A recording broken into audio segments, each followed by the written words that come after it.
Hi అండి, welcome back to our channel Sunitha vlogs. ఈరోజు మా వారు ఊరికి వెళ్ళారు. ఊరికి వెళ్ళి మక్క బుట్టలు అయితే తీసుకొచ్చిండు. ఎప్పుడైనా మక్క గారెలు మక్కల బుట్టలతో వడలు చేసిన కదా, ఈరోజు ఏంటంటే కొంచెం డిఫరెంట్గా మక్క బుట్టలతోని నేను ఈరోజు అట్లు పోస్తున్నా. అది ఏ విధంగా వస్తున్నాం అనేది ఈ వీడియోలో మనం చూసేద్దాం. ఇప్పుడు వీడియోలోకి వెళ్ళిపోదాం. ఈ అట్ల కోసము మక్క బుట్టలు అయితే చాలా లేతగా ఉండాలి. మక్క బుట్టలు మనం వలుచుకున్నాం కదా, వీటిని అయితే మనం మిక్సీ జార్లోకి వేసుకున్నాము. ఇందులోకి కరివేపాకు, జీలకర్ర, పొట్టు తీసిన వెల్లుల్లి రెబ్బలు, తగినంత పచ్చిమిర్చి,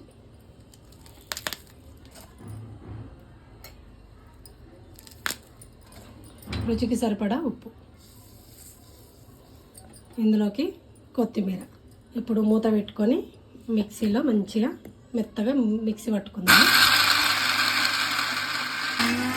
కొన్ని నీళ్ళు పోసుకొని మెత్తగా మిక్సీ పట్టుకుందాము.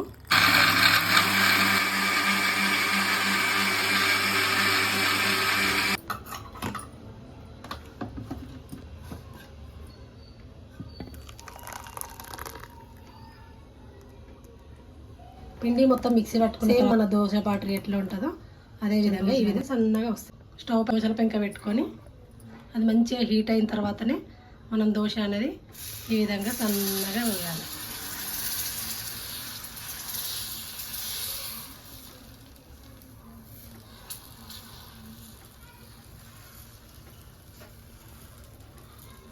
ఈ విధంగా సన్నగా అనుకోవాలి. ఇది మొత్తం కాలిన తర్వాత దీనిపైన ఆయిల్ వేయాలి. ఇది కొంచెం కాలిన తర్వాత దీనిపైన కొద్దిగా నూనె అప్లై చేయాలి.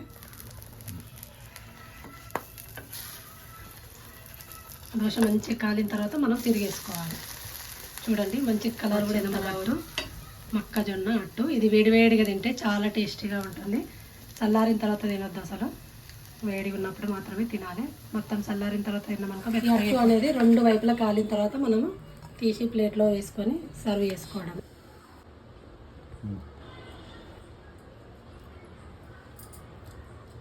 చాలా టేస్టీగా ఉంది.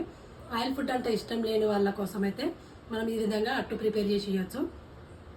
మొక్కజొన్నలతో ఈ విధంగా అట్టు పోసుకున్నామంటే చాలా హెల్దీ, చాలా టేస్టీగా ఉంటుంది. మీరు ఒకసారి ఖచ్చితంగా ట్రై చేయండి. మరిన్ని మంచి మంచి వీడియోల కోసం మన ఛానల్ అయితే ఖచ్చితంగా సబ్స్క్రైబ్ చేయండి. ఓకేనా, బాయ్.